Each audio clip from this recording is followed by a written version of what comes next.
Alright guys, welcome back to another video. My name is James. Ninetail Brush. And today we are going to be reacting to Demonslayer episode 26. So obviously, looks a little different. Ninetail Brush is joining me for this reaction to build up hype because tonight at midnight, we are going to be watching Muzan Train.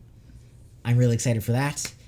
This has been like a 4-month journey for me anyway. So I'm really excited. You kind of know what happens, basically? Yeah, I read the manga, like not all of it, but I started reading the manga like 4 to 5 years ago or something like that. So I figured it'd be cool if you joined me anyway, kind of just to build hype.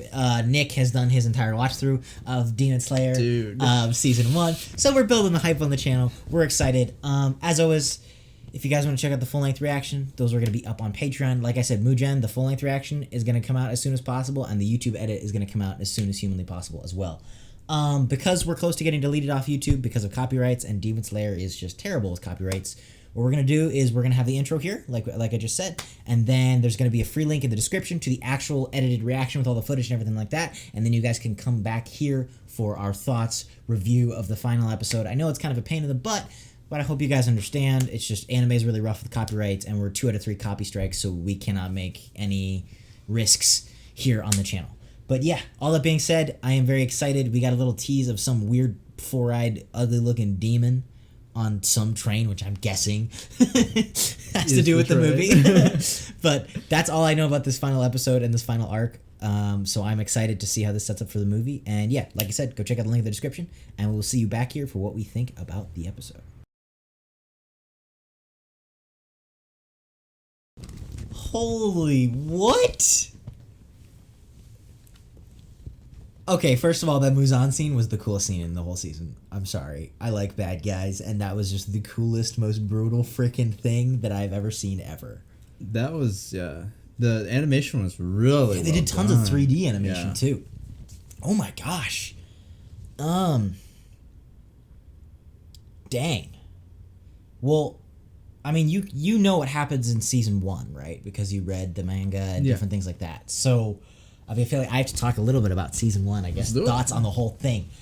I'm glad I like Zenitsu now because I hated Zenitsu when I first met him.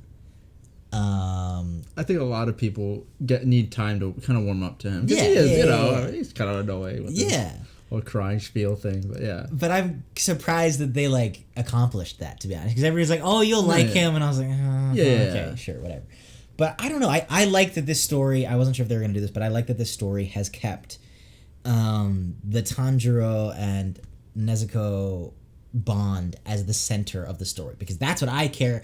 And like, to me, that's such a sign of a great show or an anime or anything, is that they are showing me something and I feel exactly what they're telling me I should feel.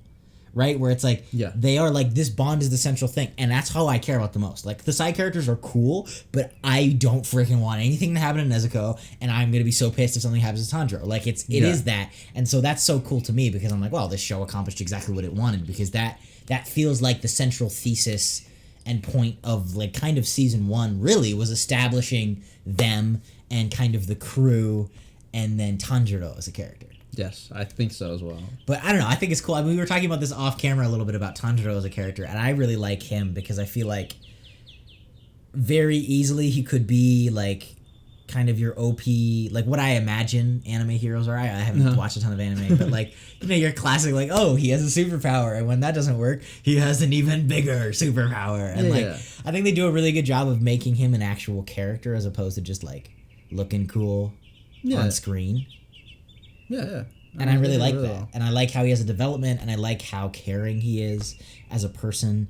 And I think that makes him kind of stand out and clearly makes impressions on people. Like Shinobu has an impression from him, and he's clearly different than the Hashira, who are just like pissed about demons. That's one thing I feel like people don't give Tanjiro enough credit, right? Because if you actually think about it, I mean, his whole family was slaughtered. Yes. Right? By a demon. Yes. And yet he is still out here. Yes. Trying to, see the other side, right? Yes. And, of course he said, like he said after he killed Rui, right? It's like, he said that he doesn't want to, like, disrespect them if they are, they regret what they've done and stuff like that. But he will still take care of business. Which I like too, because the cliche also on the other end of it would be like, this is the peace-loving warrior Tanjiro. Yes. And it'd be like, okay, that's stupid, okay? Like, he gets it done when he needs to get it done. Yeah, he doesn't want further casualties. Yes. But he also realizes that, you know, the demons are tragic things, you know, that... Yeah, which just makes him feel so human. Where it's like, he understands that it's like, look, if you're threatening someone else's life, I'm going to kill you. Yes. Which is so cool. But I like how, you know, he shows mercy in that. Yes. Like, when he kills the Spider Mom, he, like, does, like, the move that, like, makes her feel good before she dies. Like, I like seeing that in a hero where it's like, he's not just, like, a like, angry guy with a sword hunting down Muzan. Like, he is caring and loving, and he has compassion, but he does not let that get in the way of his duty. And I think that's such a cool, like, balance as a main character that is so underrated, that nobody talks about, and I think is so cool. Yeah, I think it's very rare to see that in a lot of media, because normally you'd either have the very, like you said, peace-loving character, or the John Wick, doesn't want to do anything, exactly, or the revenge, which is honestly what I think the Hashira are representative a little of, bit, kind of, yeah. Right? They are a lot more. I feel like how most people would turn out if your family gets slaughtered by demons, you know? Yeah. Kind of hateful, right? And honestly, like, I can't even really blame them. I mean, it's like... No, yeah, right? like it's very human. I was trashing on the Hashira when I saw them because I was just like, mad. I know they didn't like Nezuko, but I did. People were like, oh, they have stories, and I do I agree with you. They do. It's just like, to me, that also that makes me appreciate Tanjiro even more, where it's like, look, he's going above and beyond what anybody would expect, what the Demonslayers care about, what anybody cares about, to try and be a good person while also do the right thing. And that's just, that's like really cool, admirable traits in a main character. But yeah, I'm excited to see more about the Hashira and hopefully Rengoku. Yes.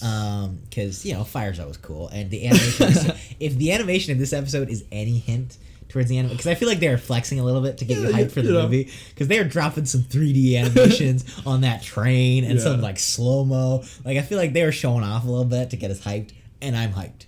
So it comes out, sorry, not midnight, but 9 p.m. California time. So we're going to be watching it. And then, like I said, like, if you're familiar with any of our other live reactions, I'm going to edit it as soon as humanly possible. Full-length reaction will go up as soon as humanly possible on Patreon. We're going to do our best, but stay tuned for that. As always, thank you guys so much for watching. We are going to be starting Jujutsu Kaisen. I think it's just going to be me, just because it's hard to get time with all of us free, so I like having a few series that I can do by myself, or Nick can do by himself. Maybe Ninetale Brush will start a solo anime series. I don't know. There's some things in the works, but we are going to be starting Jujutsu Kaisen, so hang around for that. It's going to be taking up the Demonslayer slot. Thank you to everybody who joined me on this long journey of Demonslayer. I hope you guys stick around for some of the other anime we do, and even just for this episode, thank you for dealing with the whole copyright issue. It's just something we're going to have to do with anime in the future going forward, just because we have 2 copy strikes, but also because it's really risky, and if I have 40 anime that are always in risk of getting copy strikes, like, I can't have a functioning YouTube channel when that is the risk. So we're gonna do it. It's still free. I know it feels like a hassle, but it is still there. In fact, it's usually better because I don't have to pitch shift anything or do anything weird like that, and I can leave clips longer in the YouTube edits. So there's a free link in the description, and it's gonna be for all of our animes, and then you can come back and watch the review for the episodes. Anyway, what I'm saying is thank you for joining me. It was so cool. I'm so excited for the movie. I hope you guys stick around to watch that with us. And if not, thank you guys for watching. And for the people of you who stick around, we'll see you all in the next video.